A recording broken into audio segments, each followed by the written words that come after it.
कुछ जुर्म लालच में किए जाते हैं, कुछ गुस्से में, और कुछ जुर्म सालों तक चुप रहने की सजा का नतीजा होते हैं।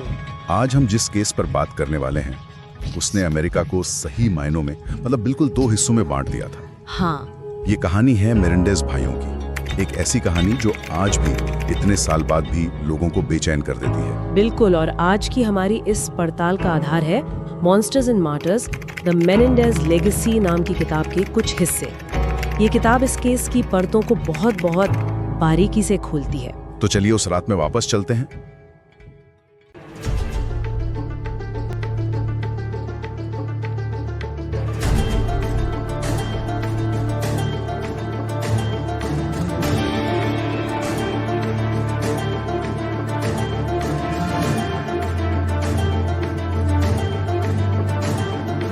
तारीख थी 20 अगस्त 1989।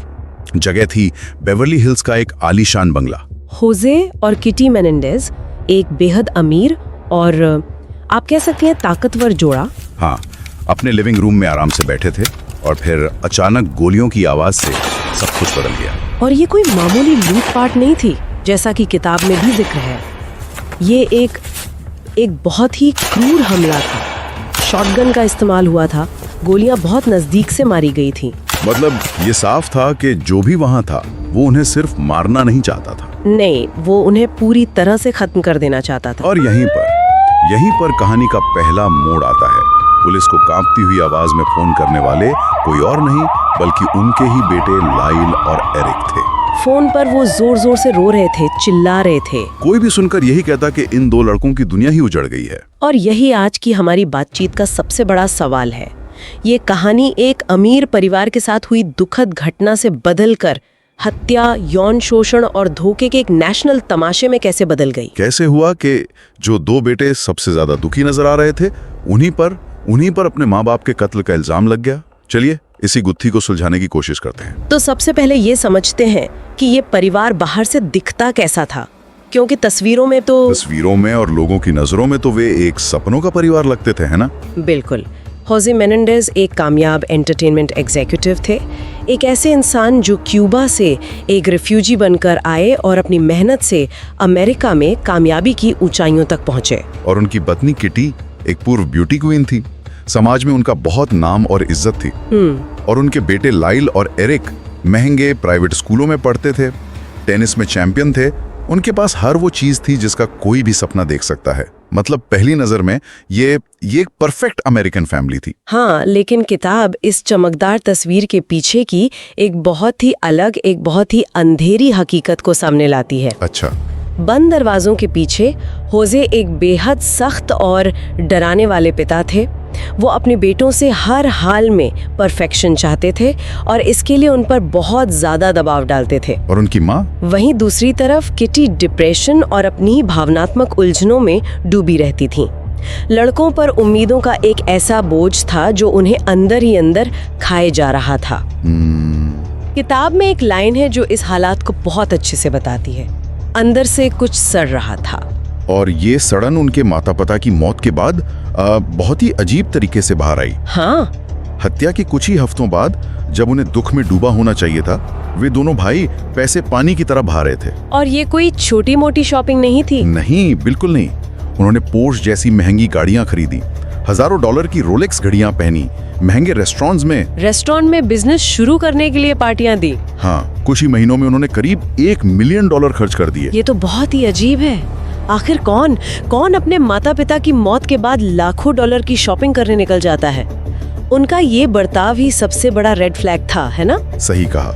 और यही बात सिर्फ पुलिस को ही नहीं बल्कि आम जनता को भी खटक रही थी। हमारा सोर्स इसी पर एक दिलचस्प बात कहता है, दुख के कई चेहरे होते हैं, लेकिन खुशी खुशी शॉपिंग करना आमतौर पर उनमें से एक नहीं होता। बिल्कुल। उनका ये व्यवहार किसी भी नजरिए से दुखी बेटों जैसा नहीं था और यहीं से सब लोग उन पे शक करने लगे।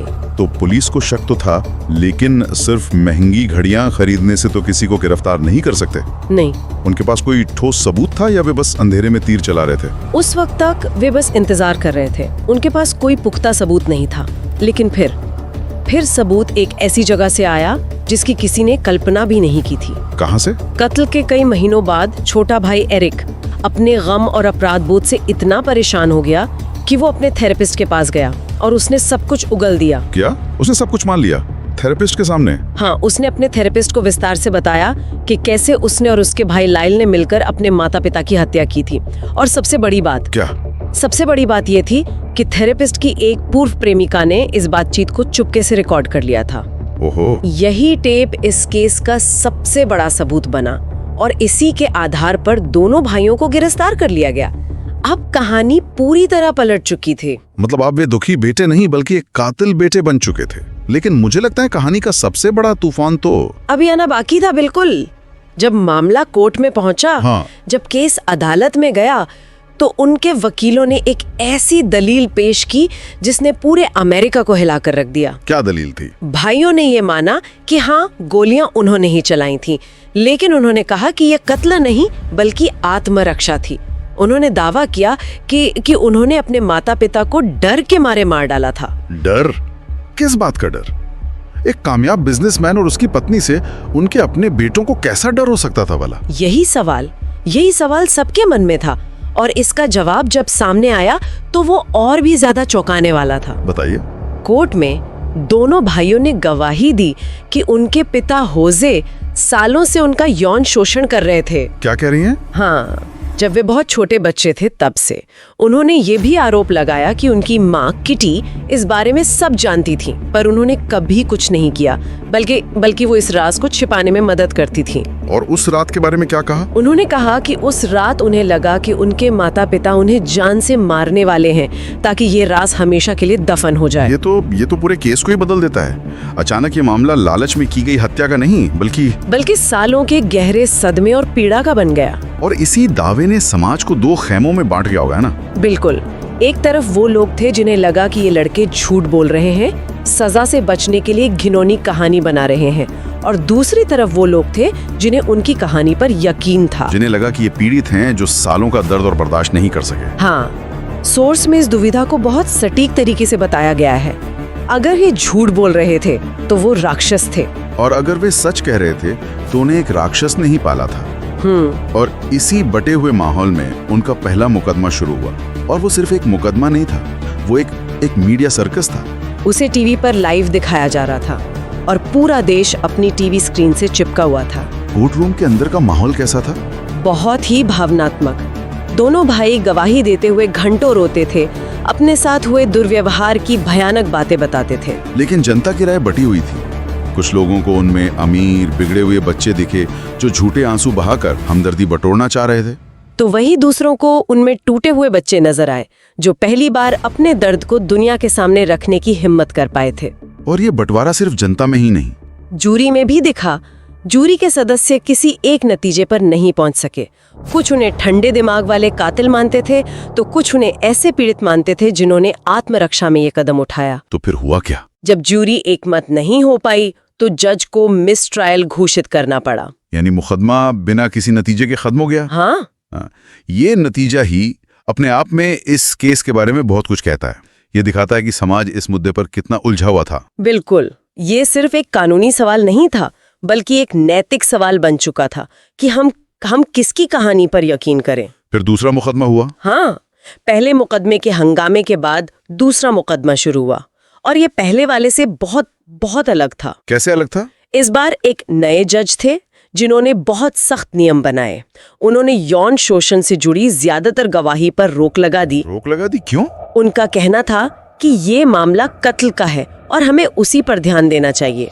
भावनाओं को किनारे रख दिया गया। और इस बार टीवी कैमरों को भी कोर्टरूम से बाहर कर दिया गया। तो जो भावनात्मक ड्रामा पहले मुकदमे में था वो? प्रोसिक्यूशन ने कहा 2 बेटे, 2 शॉटगन और 2 मरे हुए माता पिता। और मकसद? उन्होंने तर्क दिया कि भाइयों ने अपने माता पिता को उनकी $14 मिलियन की जायदाद के लिए मार डाला। जब कहानी से भावनाएं और सालों के दुर्व्यवहार का संदर्भ हटा दिया गया तो मामला बहुत साफ दिखने लगा। और नतीजा भी उतना ही साफ था। इस बार जूरी ने ज्यादा समय नहीं लिया।